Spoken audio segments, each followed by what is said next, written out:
बैलगाडी चालकांसाठी मालकांसाठी खुशखबर आहे हो.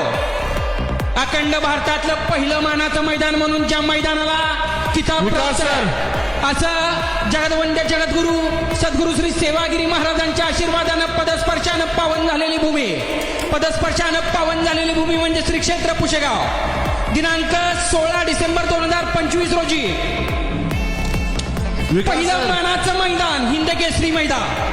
मैदानाचं पहिलं बक्षीस आहे 2,78,000 रुपये. दुसरं बक्षीस आहे 1,71,078 रुपये. तृतीय 1,51,078 रुपये. चतुर्थ 1,25,078 रुपये. पंचम 1,78,000 रुपये. सहावं 75,078 रुपये. सातवं 50,078 रुपये. आठवं 40,078 रुपये. नववं 30,078 रुपये आणि 10व्या क्रमांकाचं बक्षीस आहे 20,078 रुपये. जोपर्यंत पृथ्वी चंद्र सूर्य राहणार तोपर्यंत मैदानाचं नाव राहणार पुशेगावचं हिंद केसरी मैदान.